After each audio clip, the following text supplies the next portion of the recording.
was a joke. It was just three of us. It was myself, Ismail, and you.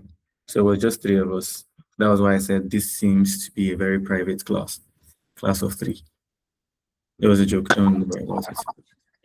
Okay.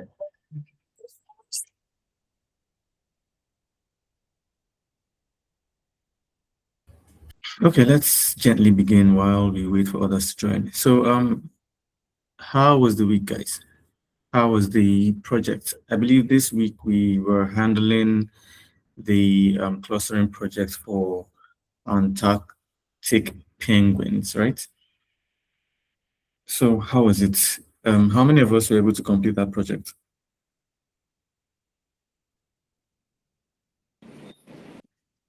I did not stand in mind.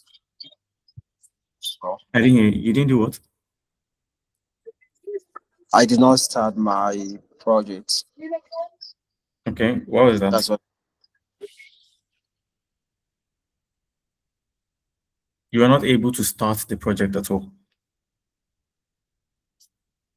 Yeah, because I didn't finish my course, so that's why.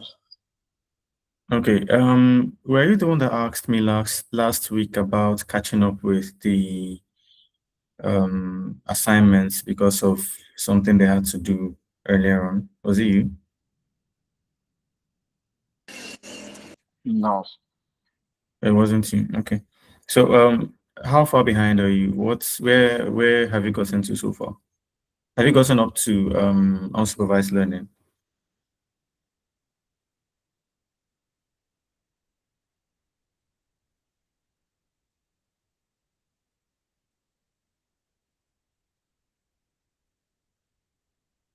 Are you there?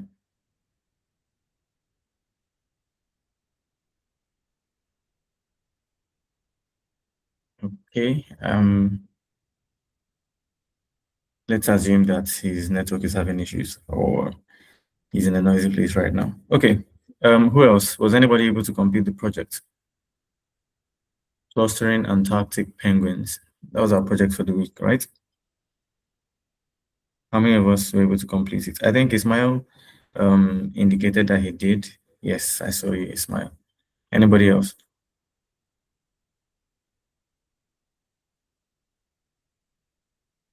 Okay, I'm going to call names. Julie, let's hear from you. Were you able to finish? Did you start? Did you finish? Any blockers? Yes, I started, but I didn't complete it, sir. Okay, what was the problem? Where did you get stuck?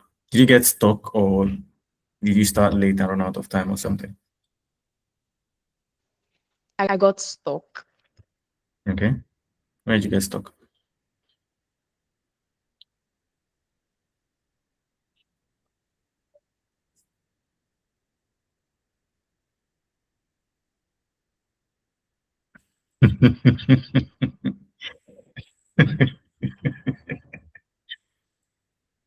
That is an awfully funny coincidence. Did you guys see it? yeah, Okay, Smile is back. Can you hear yes. me now? I was having a network issue, so All right. That's fine. I was asking how far back you were with the assignments, and I was asking if you had gotten up to unsupervised learning. sorry. The network is just broken. Can you repeat the question? Okay, you said you had not finished your course. That's why you were not able to start the project. So I'm asking where you are with the assignments. Have you gotten up to unsupervised learning? Yeah. I was there. So I think I was in the last module, which is I I can't I can't remember exactly. It is like NF, those kind of things. I can't Okay. remember exactly. Okay, so you're in the last, basically the last module for unsupervised learning. Yeah, exactly. Then, okay, after that, you now move over to the project. Yeah. That's what I'm planning. Okay, all right. So you should be able to wrap up this weekend. The project is not terribly complicated or long, so you should be able to complete it this weekend. And we'll do a run through now, so it gives you an insight. But if you run into any issues or any blockers, just come to the Discord channel, drop your question or your issue, and someone will be available to assist you. Okay. Oh, okay. Thank Also, you so guys, much. sure thing, sure thing. Guys, also remember that your probation period is at hand, basically. So the information reaching me is that from next week, the pruning will begin. And that is if you've not met your assignments, XP, and attendance quotas, the percentages that you're supposed to meet as discussed during the initial onboarding call. So if you're lagging behind in any of those for the required percentages, try your best to wrap up this week. Because worst case scenario from the new week, the pruning begins. Best case scenario from upper week. All right. Yes, Chima, go ahead. Okay, so what about those that, like me now, I was added late to the machine learning thing, and then I only have like two assignments on my total, and I missed one and did one. So it's just like I only have one done. You how long have you been on the Discord channel? Uh, I think a week after the onboarding um meeting, or Okay, 2 weeks so after. you've been with us from the beginning. I think even people that had issues getting added to the data camp team, every week I dropped the announcement. This is our assignment for the week. So even if you're not officially assigned, like you don't get the automatic notification on data camp that this is your assignment, you still know that this is what you should do this week. This is what you need to cover. So as long as you've covered that, you're good.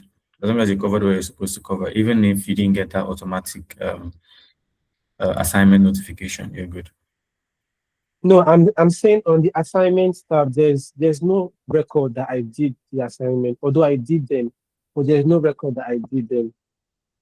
Yeah, that's what I'm That's what I'm saying. saying. When you open, if you open the career track, the machine learning scientist in Python or with Python career track, you should have supervised learning, you should have the first project, you should have unsupervised learning, and you should have the Antarctic Penguins project, right?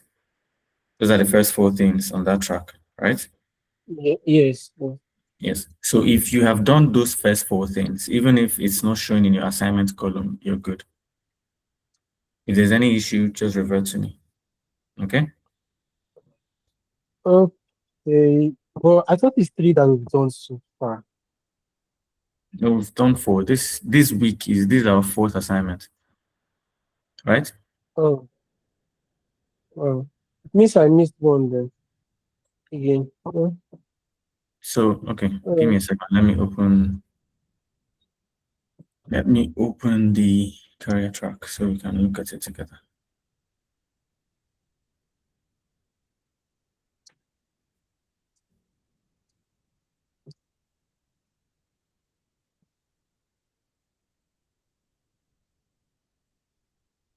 Okay, so the first at the very top is supervised learning with scikit-learn. That was our very first assignment, right? After the introductory class that we had supervised learning with scikit-learn.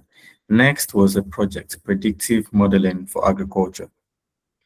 Then I believe that was the breakout session. It was a breakout session for that week that you guys met Mr. Fawaz, right? He handled that breakout session. After that, we had unsupervised learning, and that was what we handled in our last breakout session. And then this week, we were assigned clustering Antarctic penguin species. And that is what we're going to be handling in this breakout session. So that's four. So which of them are you missing? oh, I get it now. The first one is the supervised learning. I did that. Okay, yeah. Thank you. All right, all right. So if there's any of them that you've not done, just try to wrap up this weekend ahead of next week. Okay. Yes, I was asking earlier, how many of us were able to complete the project that's clustering Antarctic penguins? How many of us? Show of hands. Oh, I start calling names.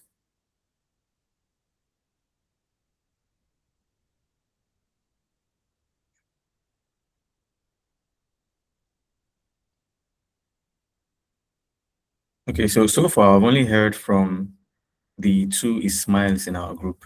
They're the two people that have given me feedback on that question. Chima, were you able to finish? No, I wasn't. Did you start the project? Have you gotten to it? No, I haven't. I haven't started yet. Okay. Yusuf, we're able to start with the project.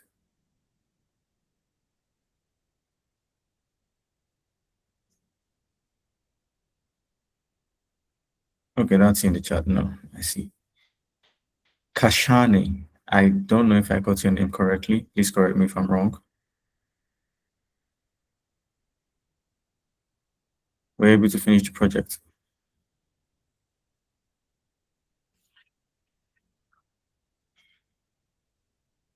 Kashani?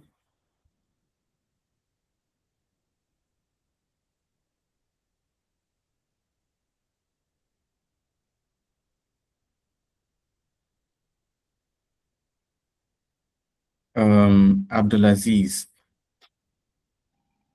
Good evening. Good evening, sir. Good evening, Yusuf. I think the message to the task force like I've been behind the weekend days because of the responsibility so I've been behind the weekend. So I want to know that when will the probation start next week so that we would know how to prepare us things before that day. Okay, your audio is poor, but I see the question you asked in the chat. I don't know when exactly. I assume that the cutoff is a Saturday since our breakout session started on Saturday. So I assume that the cutoff is today. Worst case today, best case next Saturday. So anytime from next week, the pruning is going to begin. So I would say do your best to catch up with this weekend, right? This weekend, early next week, do your best to catch up. The good thing is that it's not a very tight noose around your neck, so you don't need 100% on it all. You don't need 100% attendance and all of that. So just meet the required percentage and try to push it even better for the remaining part of the program because the percentages go up. I think required attendance for probation is 50%, while required attendance for graduating is about 80% or thereabouts. Anywho, all you need to do is meet the required percentages before the pruning begins. Okay. All right. That's all right. So nobody so far, apart from Ismail, was able to complete the project. Esther, do you have good news for me? Were you able to complete it? Did you start? Did you get stuck somewhere?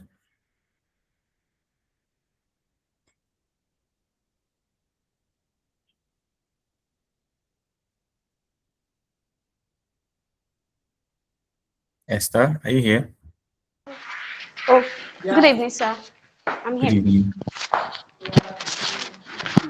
Yes, sir. Sorry, sir. Yes, go ahead. Okay. Sorry, I did not understand what you were saying, sir.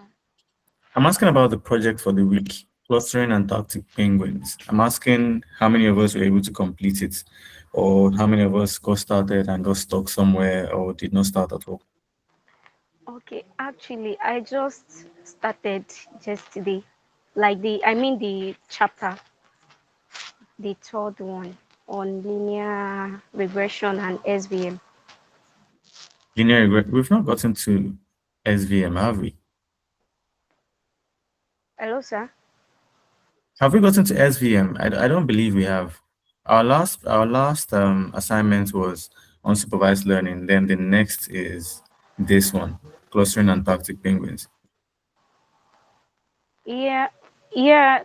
I think that's the assignment for last weekend, like the projects on clustering of penguins. Yes, that's what I'm asking about. Were you able to finish that? Yeah, yes, I've already submitted since last weekend. Okay, that's what I was asking about. All right, Oh, so we oh, have good sorry. news. Thank you, sir. We have good news. We've not been assigned the next one. That's linear classifiers. I believe that's where you have SVM. That's supposed to be our assignment for the coming week. So you're ahead of the class. Amazing. Lovely stuff. Okay, so we have two people now. We have Ismail, we have Esther. All right, let's get into it. Let's do something a little different today. So, would one of you volunteer to share your screen and walk us through your project and how it went for you? I know there's Yes, I a can you do that. guys. All right, beautiful. Let's go, Ismail. Okay, 1 second. Share screen. Okay, I believe it's screen 3. Let's test. No, not this one. 2. All right. Now you can see my screen.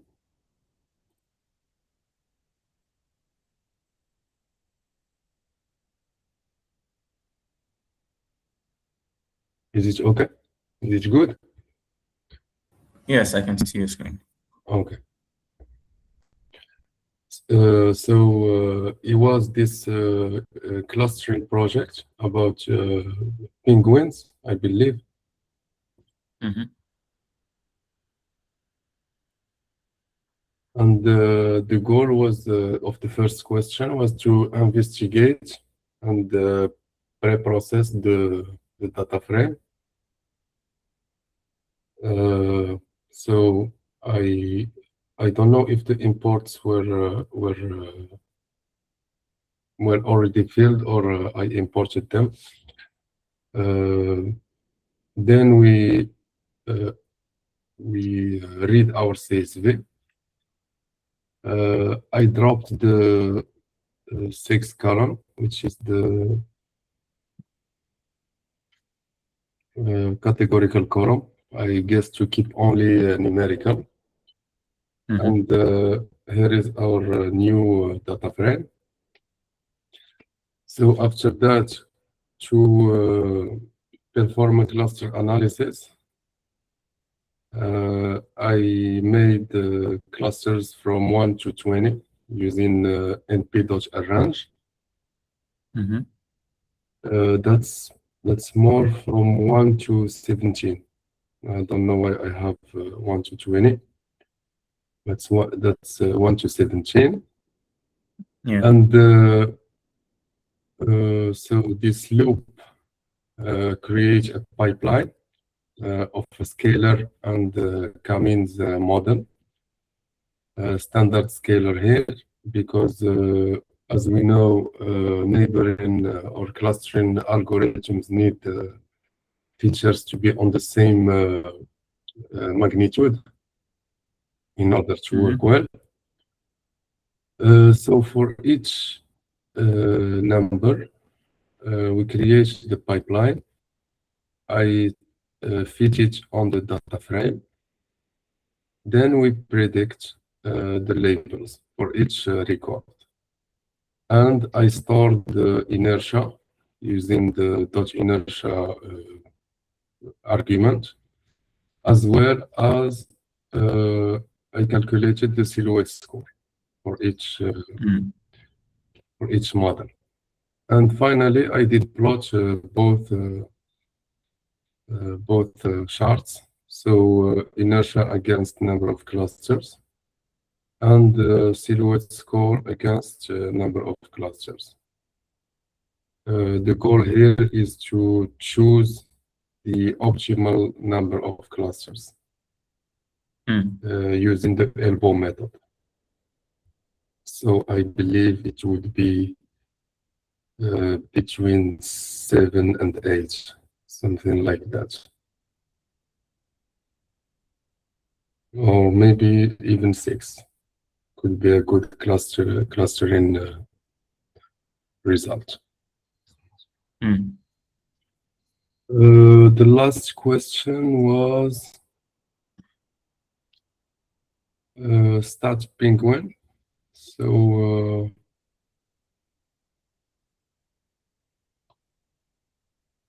it's about computing the mean of the original variables by class and storing the as a data frame. So I used group by class, then aggregate by mean.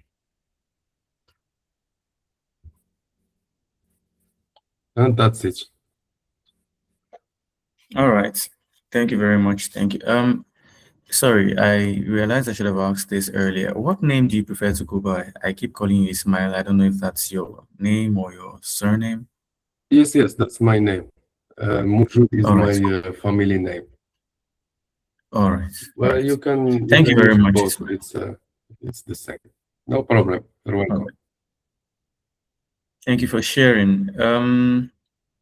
That was Esther, right? Esther. I think some of the things might look a little strange for those of us that may not have gotten to the projects yet. Esther, you have. So do you have any counter opinions? Do you have any subjective difference approach? No, not really, sir. Okay. So you have something absolutely similar with that.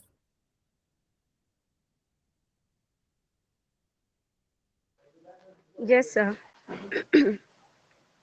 Don't be shy. You What happened is want to that see my different system angles. is currently not with me, so that's why. Okay. You can't share. Yes. All right, that's fine. Okay, let's get into it. For those that have not done the project, this is practically expo at this point. This is malpractice. You shall be punished. So this is our problem. We have been asked to support a team of researchers who have been collecting data about. Can you all see my screen? Can you see my screen and hear me clearly?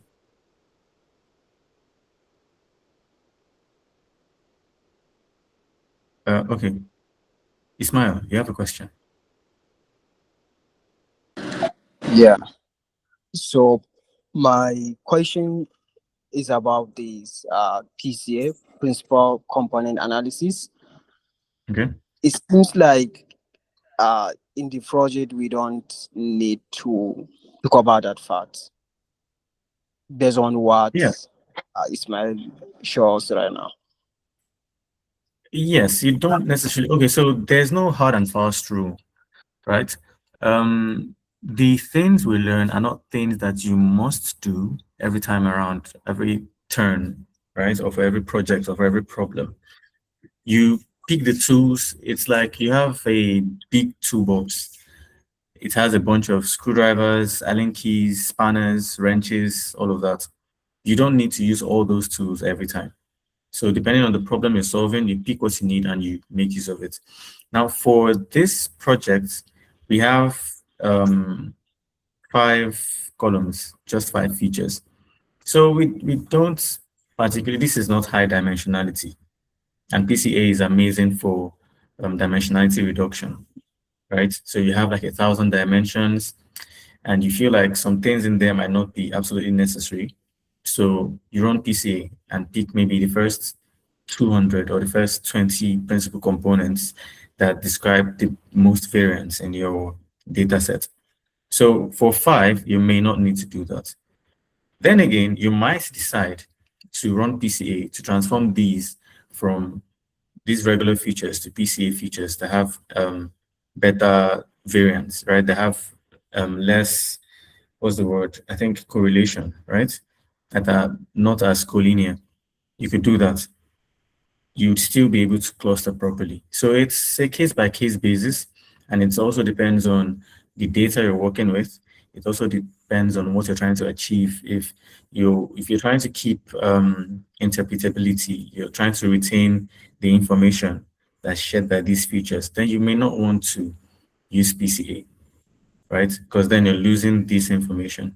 Because your PCA one is no longer going to be Coleman length. It may be related to it, but it's not going to be this. So it's case by case. It depends on the problem. It depends on your data. It depends on what you're trying to do at the end of the day. And it could also depend on your knowledge of the subject matter. Okay.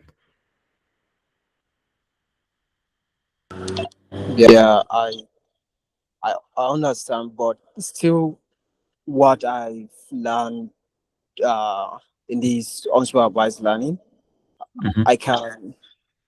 I can like apply a lot of what I've learned.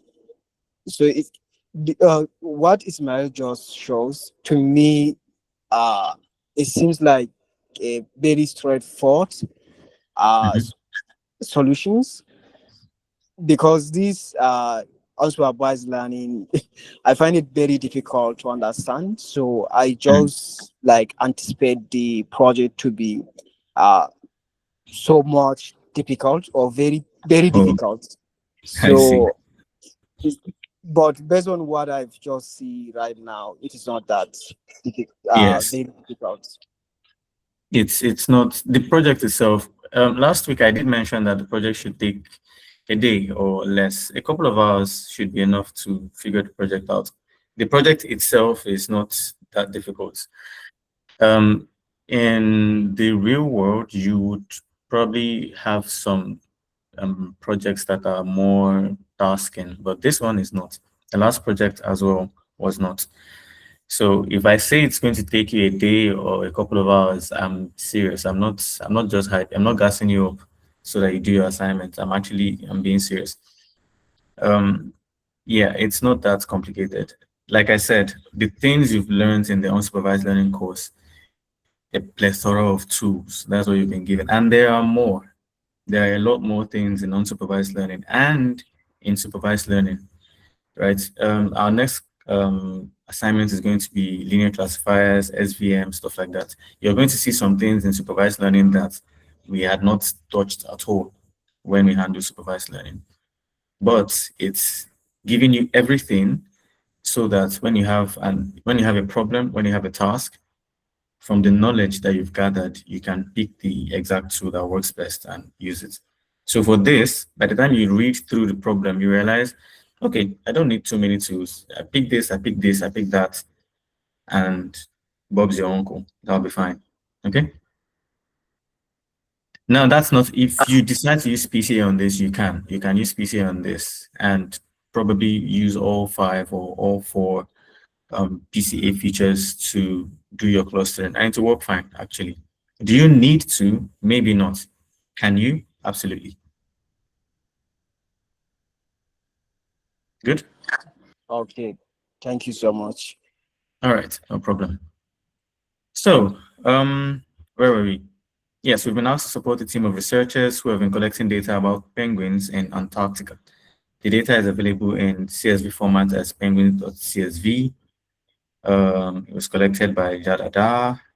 The data set consists of 5 columns: um, common length, common depth, flipper length, body mass in grams, and the penguin's sex. Excuse me. Unfortunately, they have not been able to record the species of the penguin. So this lets you know that it's unlabeled. They have features, but they don't have the actual species for each of those features, unlabeled data. But they know that there are at least 3 species that are native to the region. This, and that. Adelie, Chinstrap, and Gen2. The task is to apply your data science skills to help them identify groups in the data set. Okay, so now when you have all of these things in the CSV, you have the features in some CSV or data frame or table, it becomes difficult to tell what might be what, right? When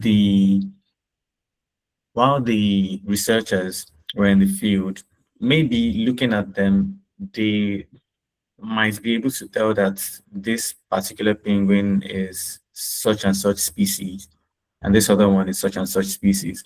But when you put it in a table, it's a bunch of numbers. You can't tell at that point. So this is where clustering comes in. Clustering helps you to group them, and then you know, okay, all of these should belong to the same group. And then if you can identify what those features are, you can map them to one species, map this other group to another species, and so forth. All right, let's get right into it. We've already discussed unsupervised learning, so all of these concepts should be not new to us, should be a little familiar. So first things first, of course, we import our required packages. Import pandas as PD, import matplotlib.pyplot as PLT, and we import our k-means model from sklearn.cluster, and import standard scalar from sklearn.preprocessing, just in case, because we know that, like Ismail said, k-means requires features to be on similar scales, on comparable scales. So we need to scale it if it requires scaling.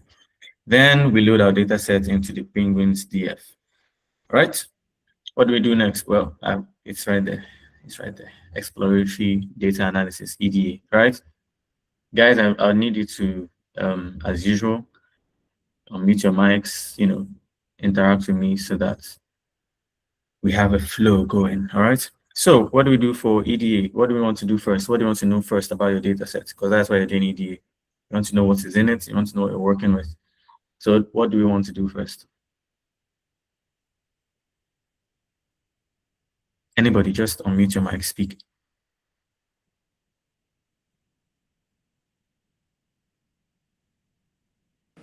So, Mhm. can you hear me? Go ahead. I can hear you. Yeah, so I think we need to see like our first data set, like head. Okay. So that's Penguins DF dot head.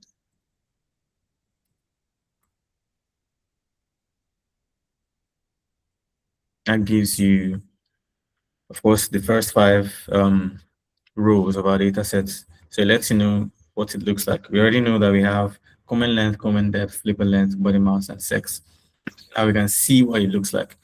And we can see that this contains texts. These are categorical. And then these contain numbers. All right, what do we want to do next?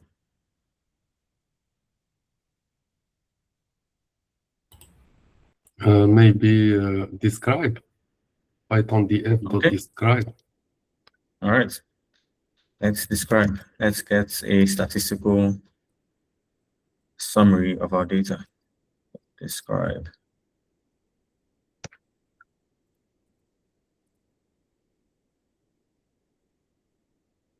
Okay, I need someone to unmute their mics and tell me what these shows us and what it tells us about the future step that we're going to take.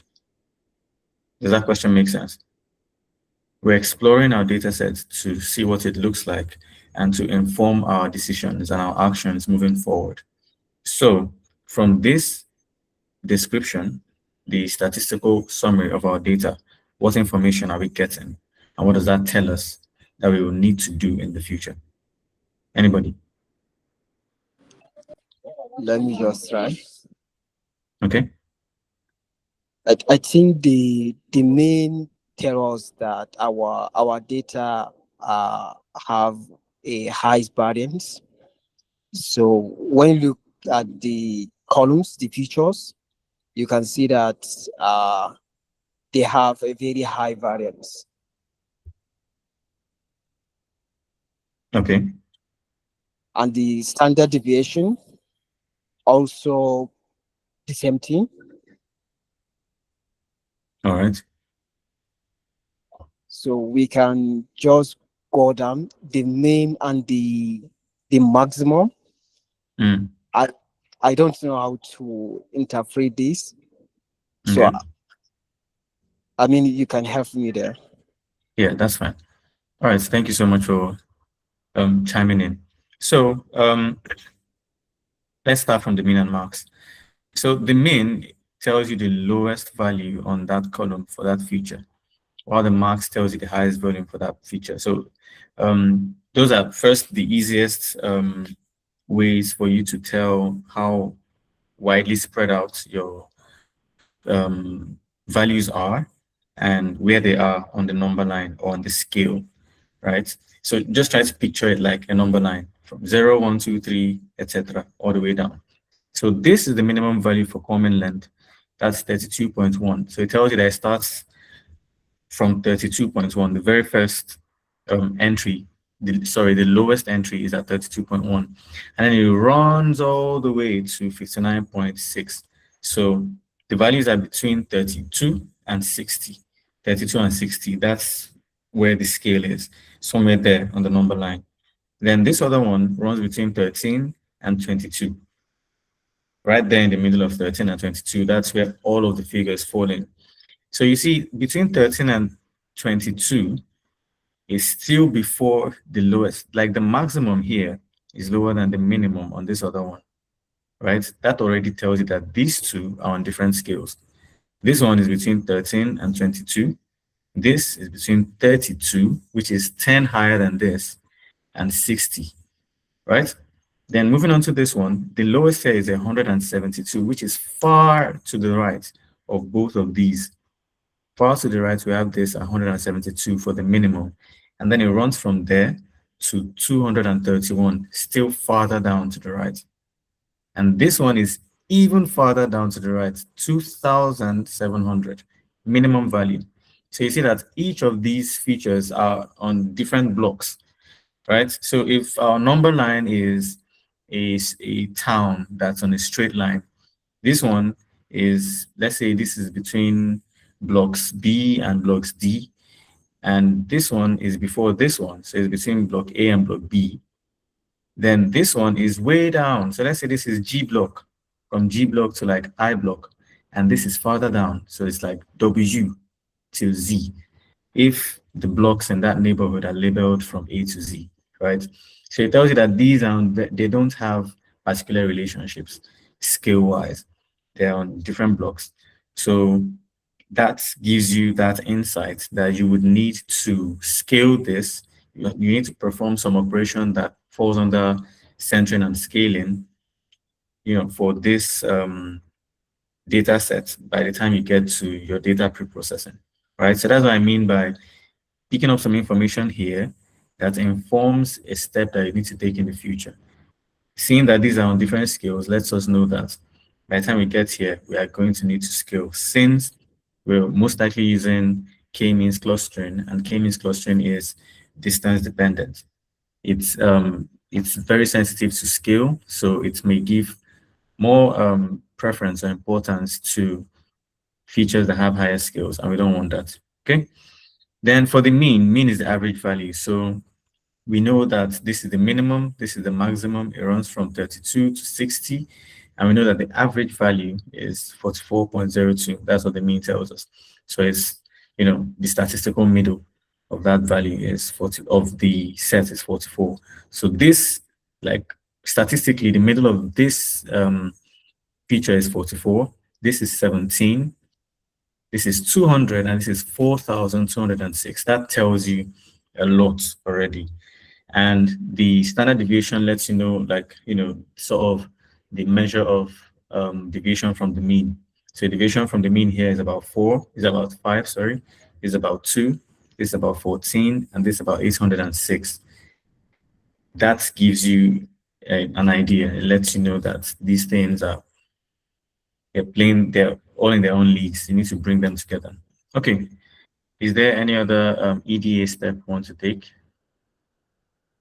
I mean, we could do .info. I Yes, go think ahead. we need to check missing values. All right. So I think .info would give us that, or we could use is now. Let's use .info in this case, so we get a bunch of information at the same time. Let's try to beat time today. So you could do this, or you could do is now is sum. We did that in the first project. The link to that notebook is on the Discord channel for anyone that was not in the class.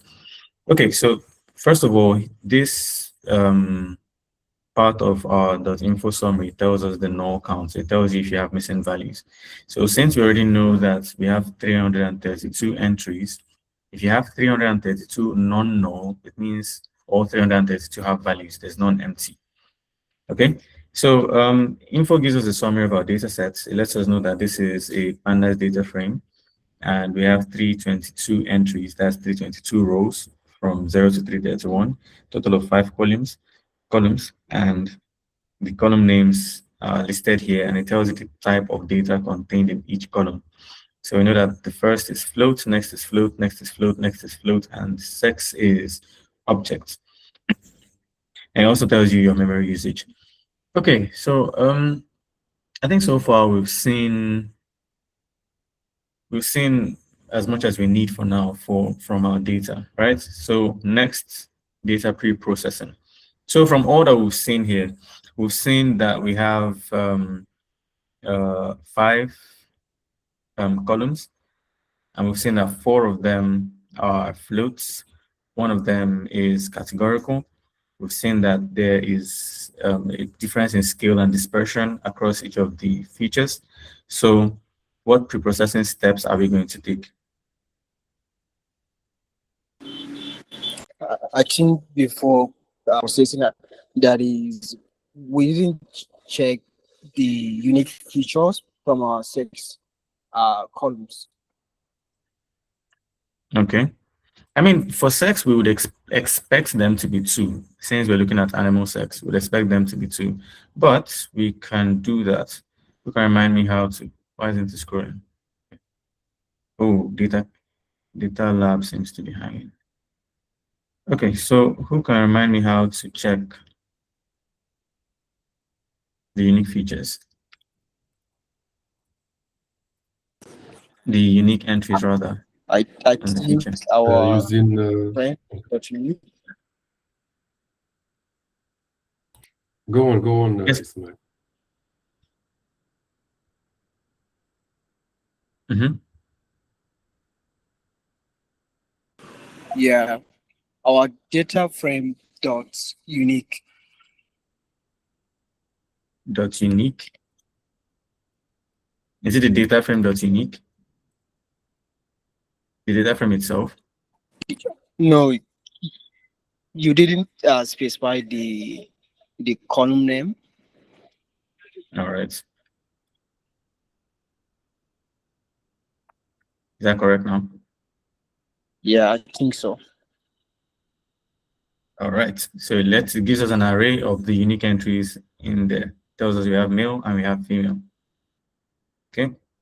And if you don't want to see the actual unique entries, you can do n unique, and it tells you how many unique entries you have, and tells us that there are 2. So that's male and female.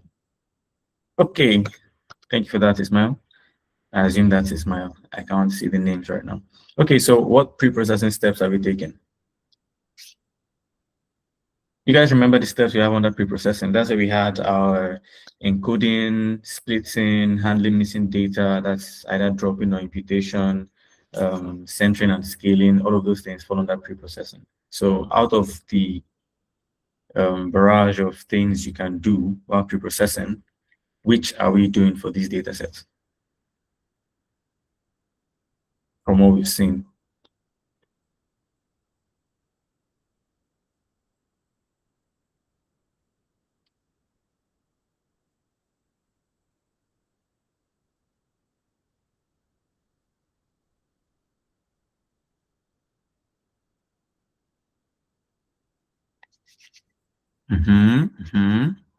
Come on, guys.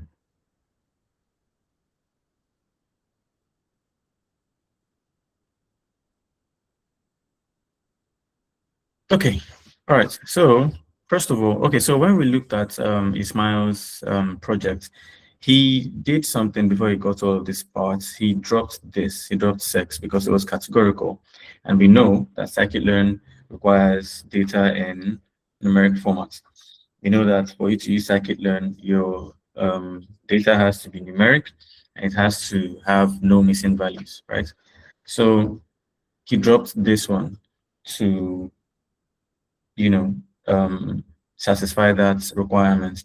But in certain cases, for certain problems and certain data sets, the categorical columns could contain information that would help your model, right? So dropping your categorical column is not always the best approach, okay?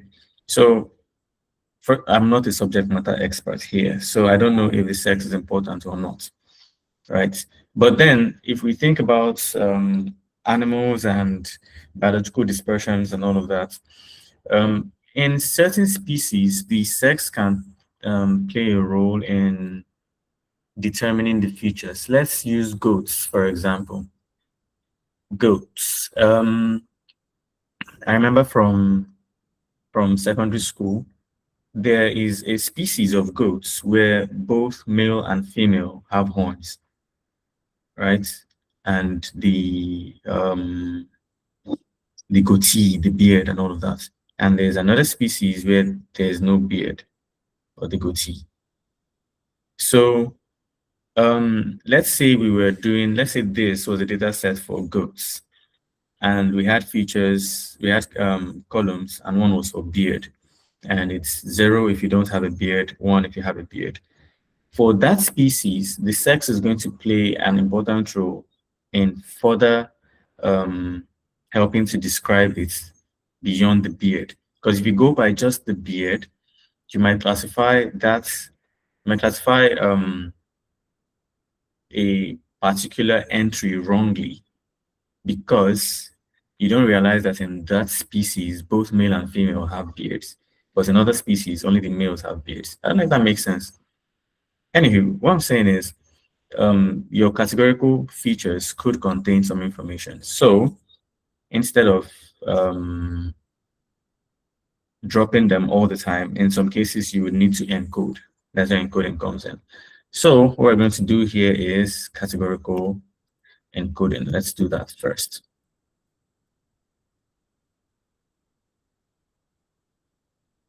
I think this is going to be the first time we're doing encoding. So let's use this opportunity to learn that. Okay. So to encode your features, there are a bunch of ways you can do it. There's one-hot encoding. I think that's the most popular, one-hot encoding. Now, to use one-hot encoding, you'd have to import it from scikit-learn, right? It's in scikit-learn.preprocessing. So you'd do the from sklearn.preprocessing import one-hot encoder.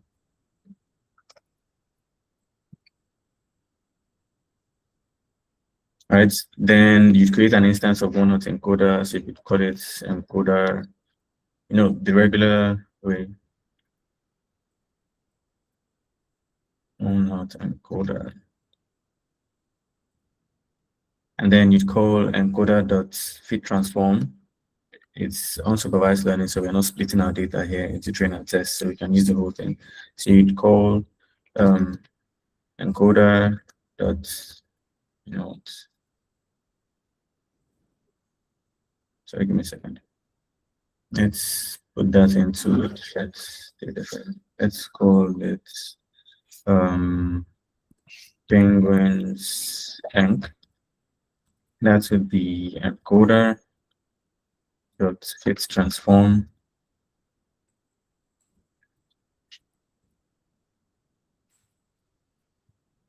encoder dot fit transform on penguins df. Okay, then let's call penguins enc.head, so we can see what it looks like.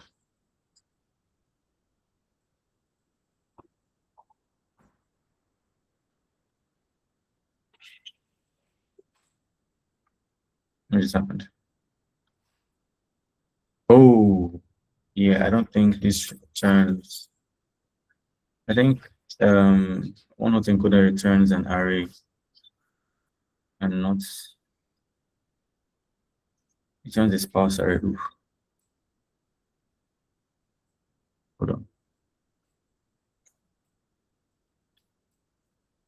So let's print that instead.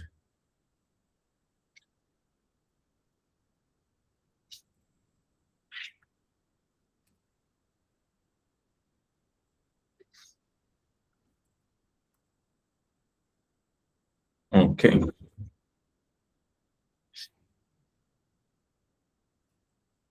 Something looks off.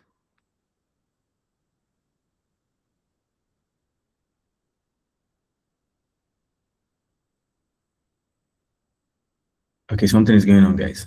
I'm sorry, I'm going to look through this and come back with a fix. But this is one way. One way is using one autoencoder. Yes, go ahead. Okay, I'm thinking when we're encoding, I'm thinking perhaps we could encode the actual column. After the DF, let us specify the column. Oh, yes. So this would be, what's the name? Sex, right? Yeah. I'm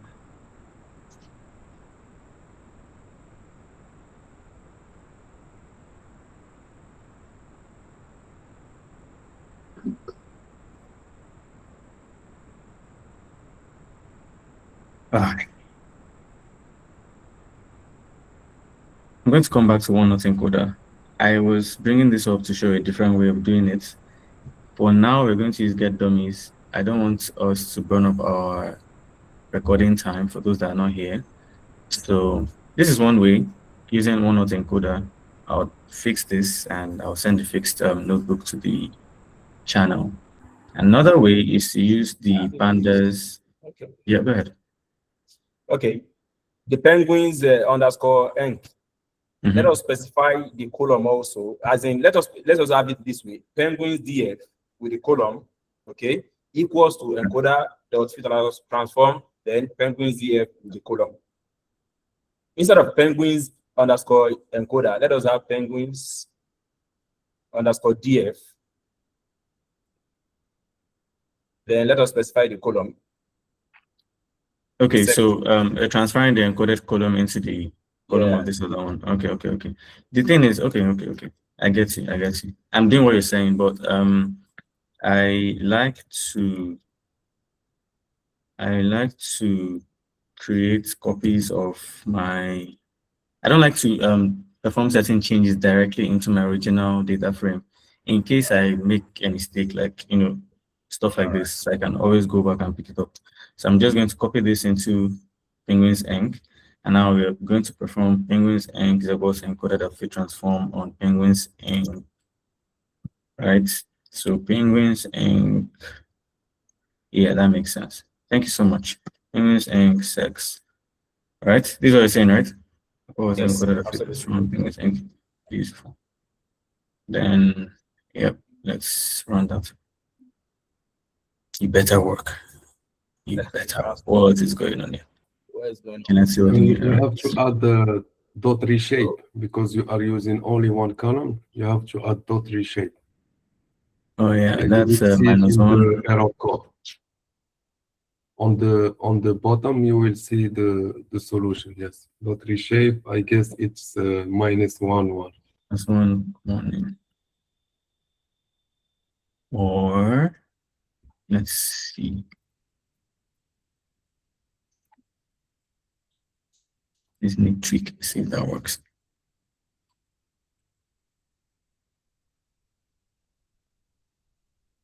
No. Instead of printing, why not show the actual?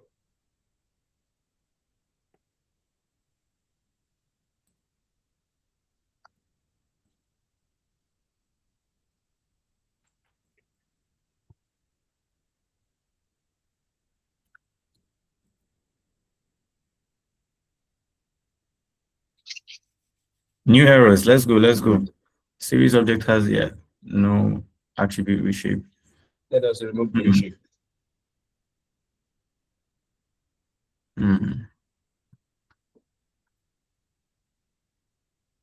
I'm getting frantic because I feel like this is taking up our time.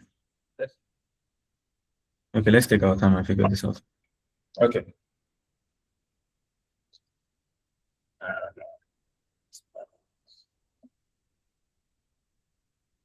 Related to the array. Got this.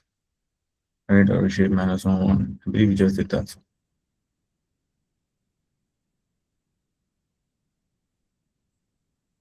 Guys, let's come back to this later. Okay. Let's use the pandas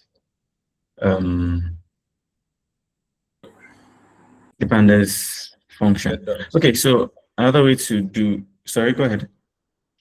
That's, no, I'm just trying to complete your statement that get dummies. Yes. Let's just get dummies. Yeah. Yeah, now I'm frazzled. So we can also perform the categorical encoding using get dummies. Get dummies is already in pandas, so as long as you've imported pandas, you don't need to do any further imports from that point on. So now penguins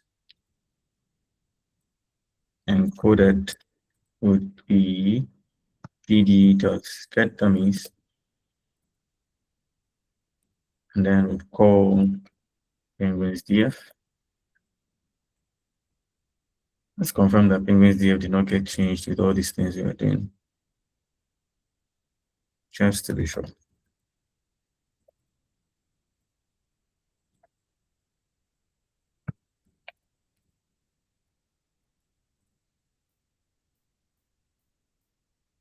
Okay, looks like we're good. Okay, so we call we assign penguins encoded to be pd.getDummies on penguins df. Now, when you call I would have seen this with one-hot encoding and then seen the difference with get dummies. So we're calling get dummies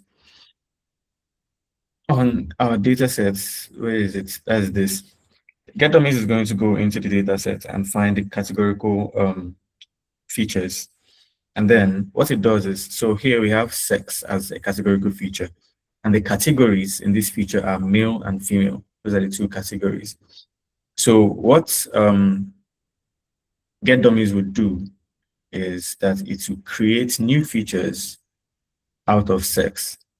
And you would now have, instead of having sex with categories male and female, you'd have features sex male and sex female, right? Sex underscore male and sex underscore female. So for this one, for this first entry, under sex male, it would have the value 1. Under sex female, it would have the value 0. Then here, sex male would be 0, sex female would be 1. So it turns them into, it gives you dummy features that represent the same information contained in here. Okay.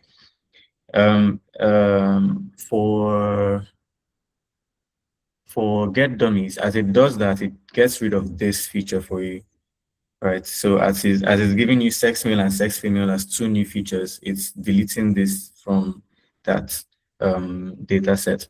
But for one-hot encoding, I believe it leaves this and gives you the dummies as well. And I think the dummies just carry the name, so you just see male, female, etc., etc. Now, for something like male and female, for something like gender here, this is if this were a what's it called, supervised learning problem, we could say that this would be like binary classification. So it's either male or female, can't be both, right? So if we have a 1 for male, it's definitely 0 for female. And we have a 1 for, you have a 0 for male, it's definitely 1 for female. You can't have 1 on both or 0 on both. It's one or the other. That means that with just one of the dummies, we have all the information we need. We can just ask the question, is it male? And here is 1, and it's 0, 0, 0, 1, and so on and so forth. We don't need to ask, is it male? And then ask, is it female? And then ask, is it male? And then ask, is it female? We are duplicating the same information. So that is where this extra bits here that we're adding to this extra part drop first as it comes in. So for things that can only be one category or the other, when you're creating dummies out of them, you can set this parameter to true so that it drops the first. So here, if it creates sex female and sex male, it drops the first, which is sex female, and you just have all the information you need contained in sex male. So that's what we're going to be doing here. And then this one, I'm sure, is going to give us a data frame, so we can call penguins.head.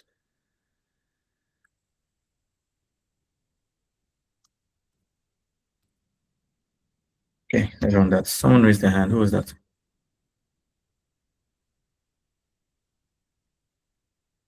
Was the hand raised by accident?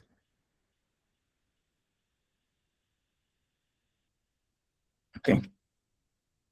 Let's get back to it. All right. All right, so now we see that we don't have sex any longer. We have sex male. Sex has been removed. Sex female has been dropped, and we just have this encoded as ones and zeros. And this contains all the information we need. So we know this is male, this is female, female, female, male. Good? All right, so what else can we do under pre-processing? There's something very important that we've not done, right?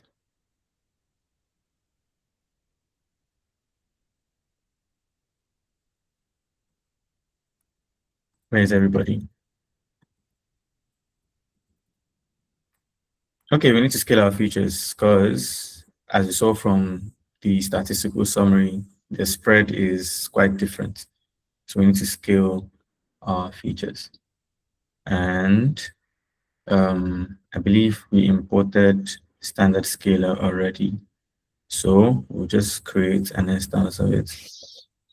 So we come here, let's call it std for standard scalar. You can call it whatever you want. Call it scalar, call it SSC, whatever. Okay, then when we were doing the project on supervised learning, I believe, was it? I can't remember. Either that or the course itself. We talked about scaling and what not to scale, right? And then we mentioned that when you have encoded features, it's usually not a good idea to scale them. Can anybody tell me why? Who can remind us why? Remember, this encoded feature is the same as, let me put that thing up here so we can see it side by side.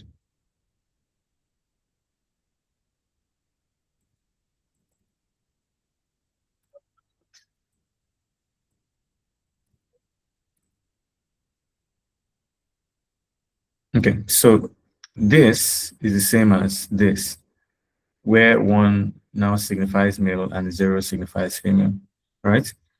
So why is it not a good idea to scale this while we're scaling all of this? Does anyone remember?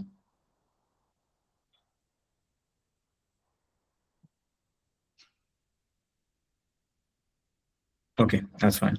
Now, if we scale this, we know that it's going to give them all a variance of about 1 and then put them within a certain range. So that means that these numbers are going to change, right? After our encoding, this 1 has a meaning and the 0 has a meaning. If we scale this column, this is most likely going to turn to like 0.9 something something, because your standard scaler is going to find the mean of this entire column and find the variance and then manipulate the numbers so that the variance is 1 and the range is from this to that, right? So this is most likely going to change to like 0.99 something. It's probably changed to like -1 point something something, right? And that gives us different information from what we have here. It makes us lose some meaning. So because we want to retain the meaning that this encoded feature is giving us, we keep it away from our scaling, okay? So we want to define the columns to scale. Let's define the columns that we are going to be permitted to scale. Okay, let's do this first. Let's Let's call the columns.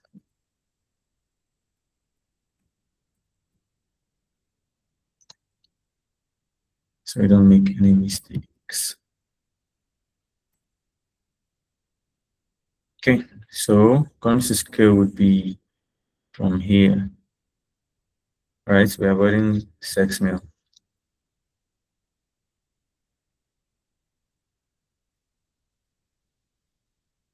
And that would be this. Okay, so these are columns to scale. We're scaling these other ones and ignoring this one so we can maintain that information. All right, then let's create a copy here. And when scaled.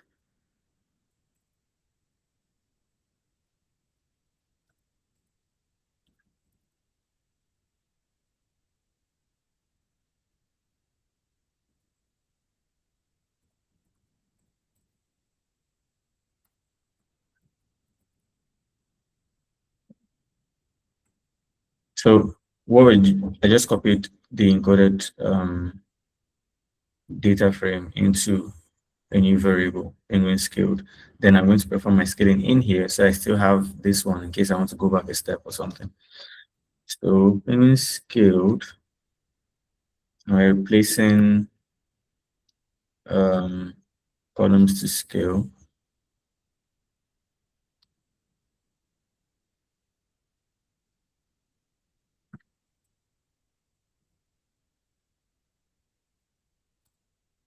Will be equal to, and we call our standard scalar instance, and we say fit transform.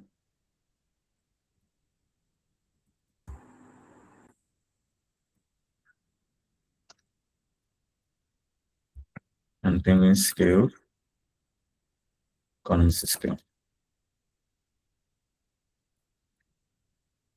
Does that make sense?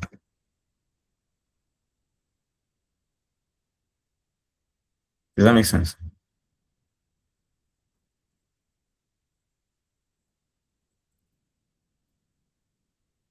Yes, someone has their hand raised.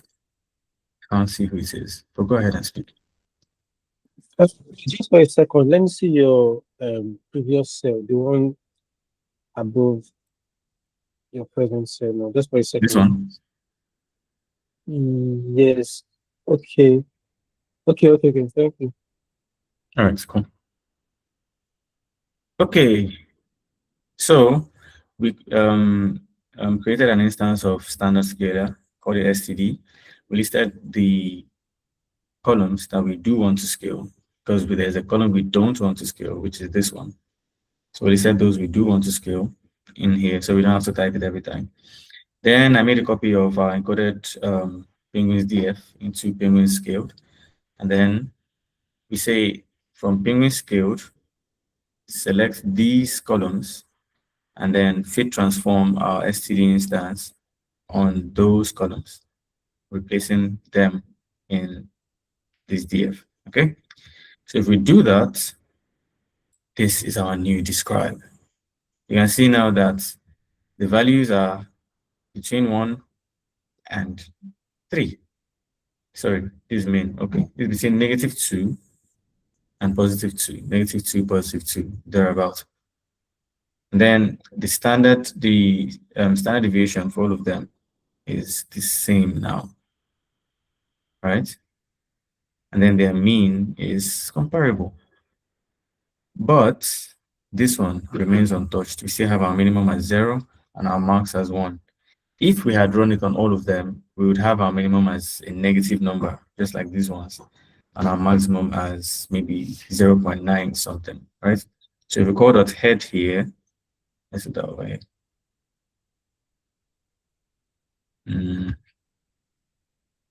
That's penguin scaled, right?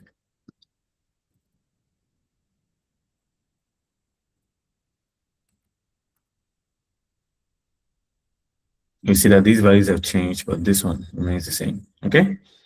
Now we have something that we can work with, right? Okay. Next, you need to choose the number of clusters.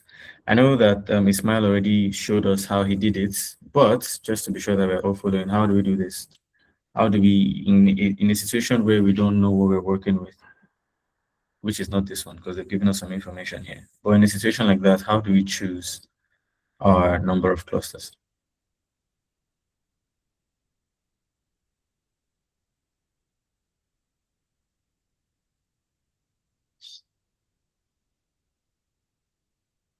Yes, go ahead. Okay, we're going to use the elbow method. Yes, the elbow method. And how do we do that?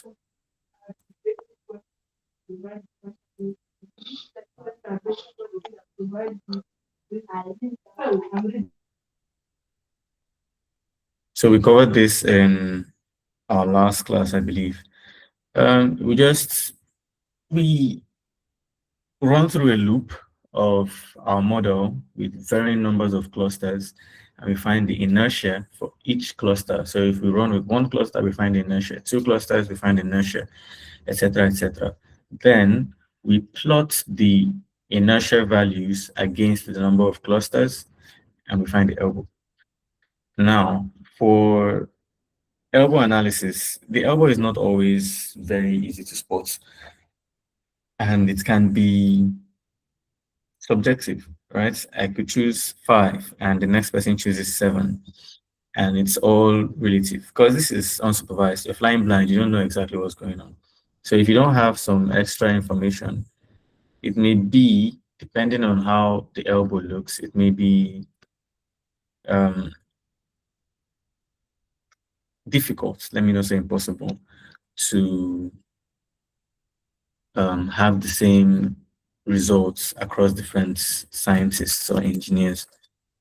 Okay, so we're going to create an empty list called inertia, and then I want to assign number of clusters. Let's do 1 to 8. That should be sufficient. So let's do range. And the reason I'm picking 1 to 8 is because up here, they already, well, this is some sort of export, I guess. But they've told us that they know that at least 3 are in the region. So we expect our answer to be something around 3. But we're doing this, best practice. And in case you don't know, in case you don't know how many clusters you should get, you should know how to find it for yourself or find something close, something suitable. So for n and n clusters,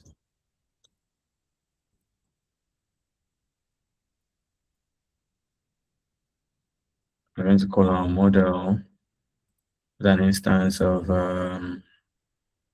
it's called k-means.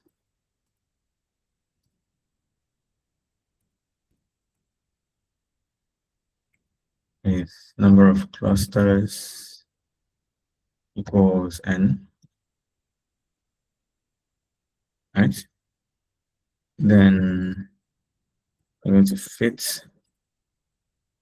You guys remember something like this from Ismail's notebook, right? Let's fit this on penguin scaled. And then inertia is going to collect each value of model.inertia. All right, does this make sense?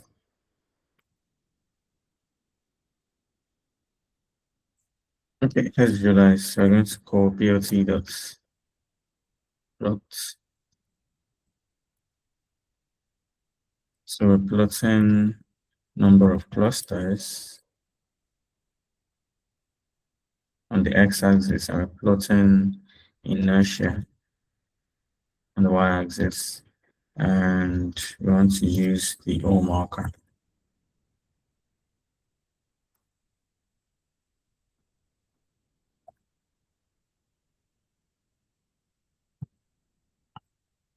X level is number of clusters.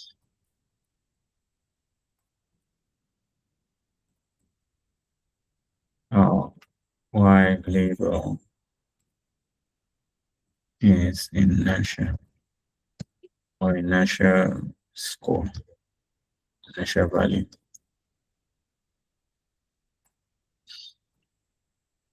Show. There's a mistake.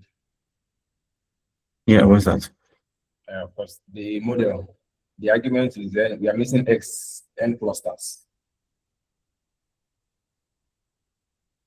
The k-means argument. Oh, yes. Thank you so much. Thank you.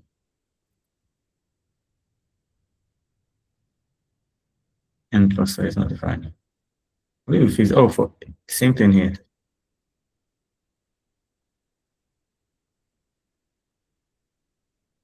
Yeah, that's fixed now. Okay, so we have a beautiful elbow inertial graph. So we see that there's a steep decline from one cluster, obviously, to two clusters. And then from here, there's another steep decline from about, let's call that 620 or 610 to about 420, thereabout. Then after 3, there's a decline to about 380. So it's no longer as steep. So from here, it drops practically 200 points. And then here it drops, let's say 40 points. And the next, it drops like another 40 points and it flattens out from there on. So our steepest is this one, followed by this one. And then after here, these two are comparable, right? And then since they've already told us that they know that there are at least 3 species and the drop in inertia between here and here are almost the same, we could decide to go with 3. I mean, someone else could decide to go with 4, depending. Someone else could decide to go with 5 since it decides to start flattening out around here, right? And you'd be able to cluster with all of them. Your differences would be, your results would have differences between them, but it's unsupervised. So if you don't have subject matter expertise, you just do the best you can, right? So because of the information that we are privy to, let's go with 3. You can go with any number, remember. So now, instead of calling model, let's call it k-means so that we keep it separate from that other one. And then we'll say that this is k-means with number of clusters equal to 3. Could be 4, could be 5, depending on you. And we can specify a random state. So this is just a seed to make sure that it does the same thing in the same order every time. Then we call k-means.fit on penguin scale.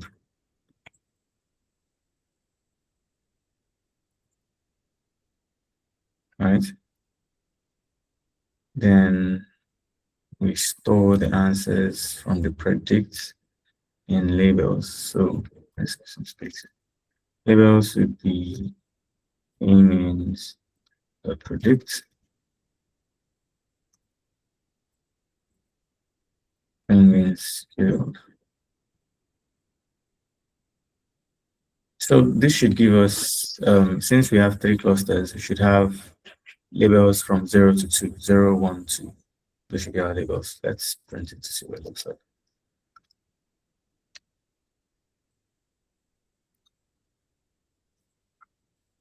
Yeah. So these are we have 2s and 0s and 2s and 0s and some 1s in there. That gives us the clusters for each of those entries, right? So we can try to visualize this. Now we have our data is in 5 dimensions, so that can be dicey, but we could choose 2 entries, right? Let's try to visualize. We could choose 2 features and try to visualize with that.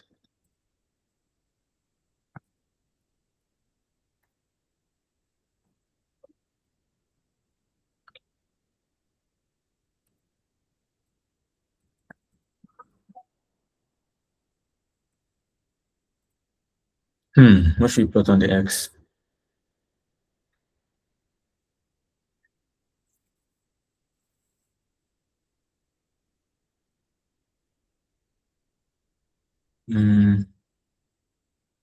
Let's take Coleman length. Let's take both. Let's take length and depth.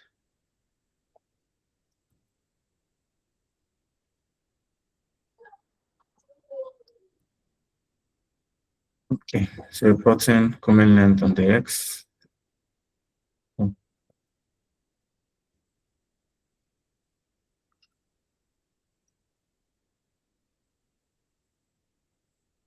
And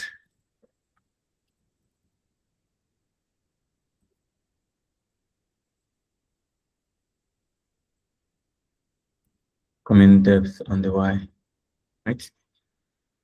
Then let's color x, we have y, okay.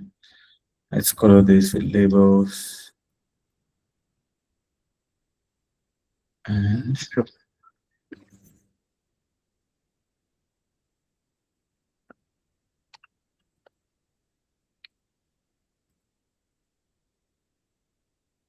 All right, that looks good. That looks good. So we have 3 clusters here. Let's try with 4 clusters and see what happens.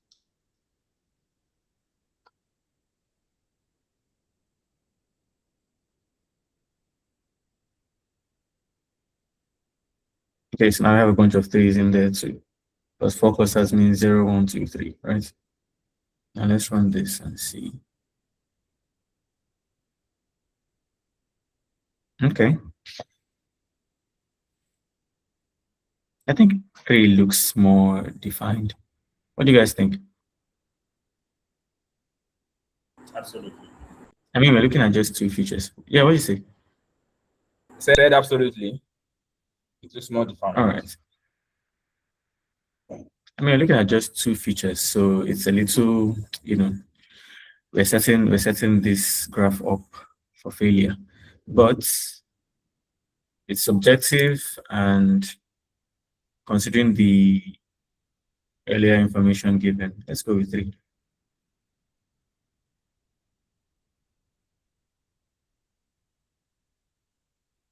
All right, so this is what our visualization looks like.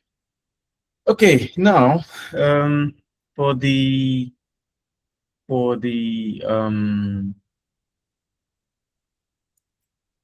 name, for the project, we're supposed to attach these labels to your data set, so you can see for the entry. Basically, you're turning it from unlabeled data to labeled data. So we're supposed to do that. Let's do that part over here. So let's go that section. I don't think I'll share this notebook until maybe Monday, so that I don't just give people the answers to the project.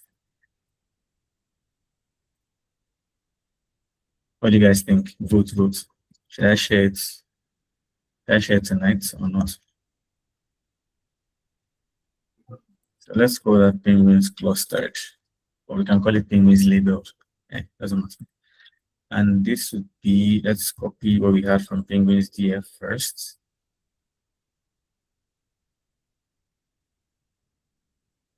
Let's copy this. Then let's create a new what's it called? Column. Sorry. This is the, let's call it cluster. Yeah, cluster 0, 1, or 2. And then that would be equal to labels. Let's see what it looks like.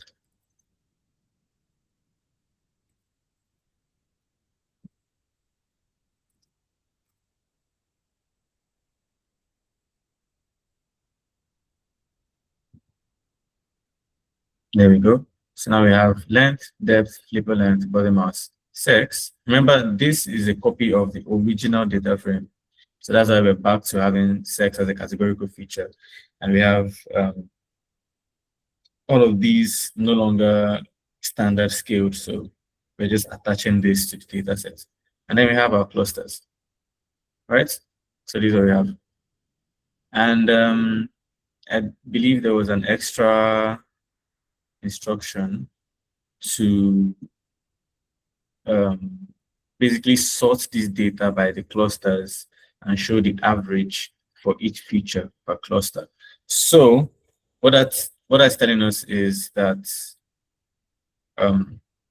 we want to see for Pullman, we want to see these clusters like cluster 0, cluster 1, cluster 2. We want to see cluster 0, the mean, which is the average.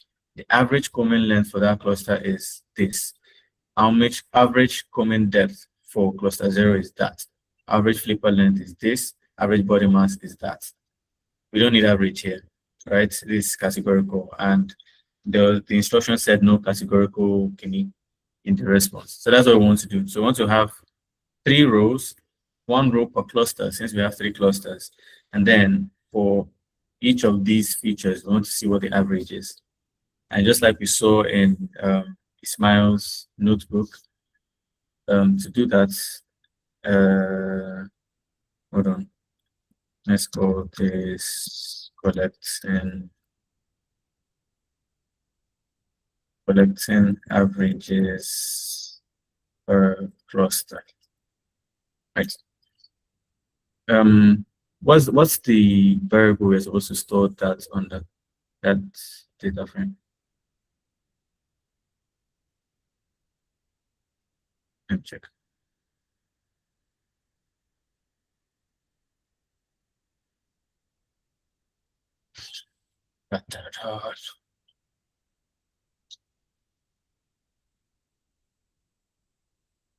Okay.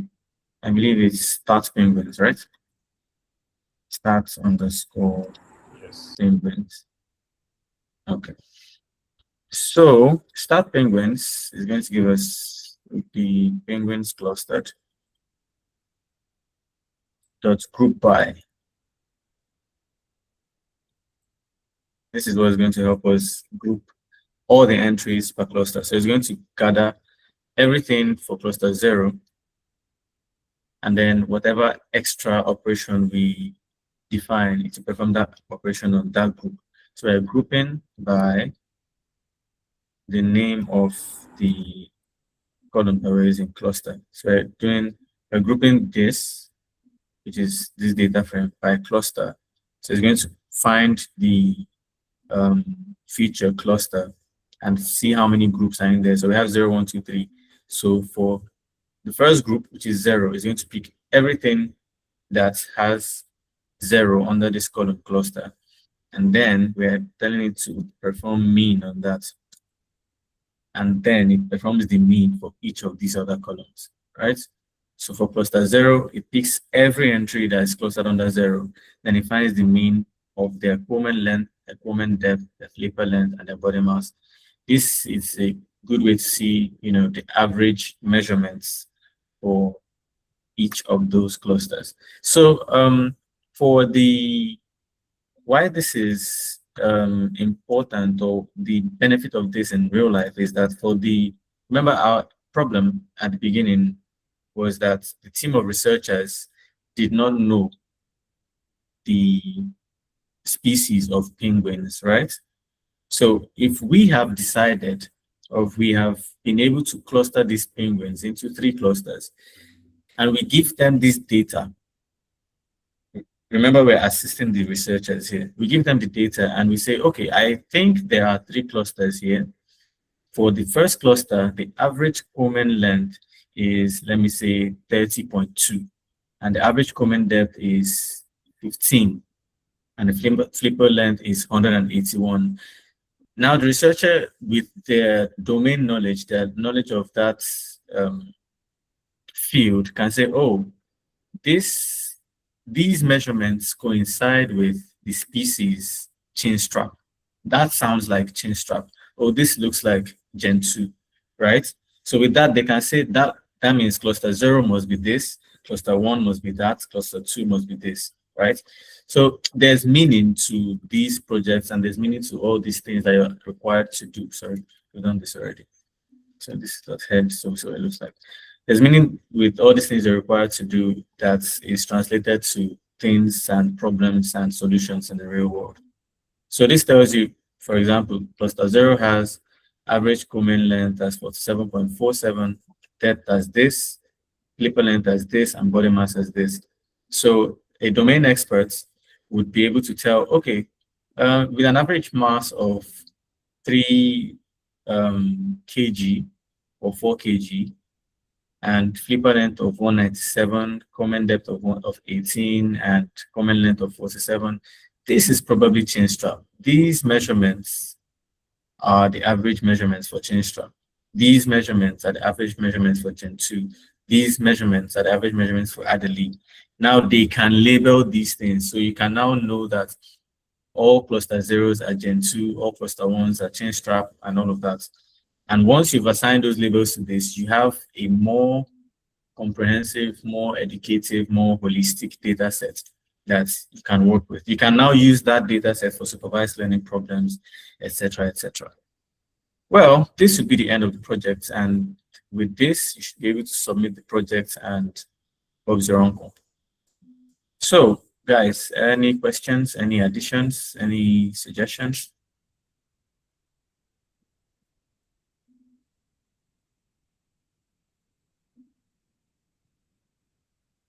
There are very few in class today.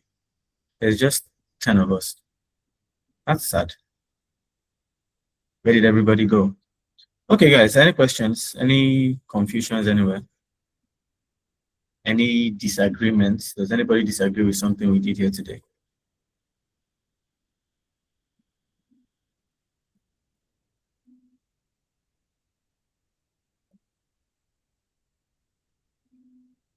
Are we all asleep? No, we're very much awake. Okay, then. Sounds like we're all on the same page. So we're all good, yeah?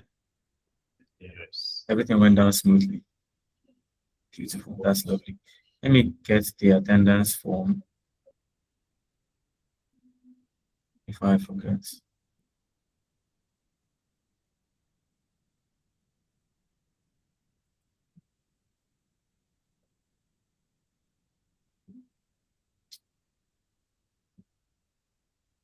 All right. Okay, I'm just seeing the charts now.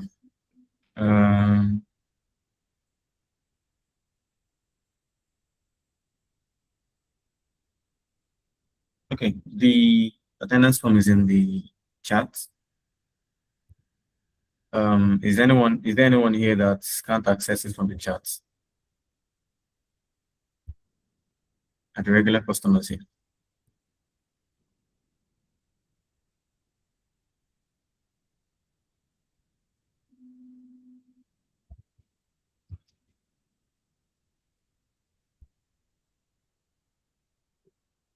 Abdurraqib, do you have an issue with the attendance form? No, I'm cool. All right. Do you have a question? I don't have a question, but I have a comment to make. All right.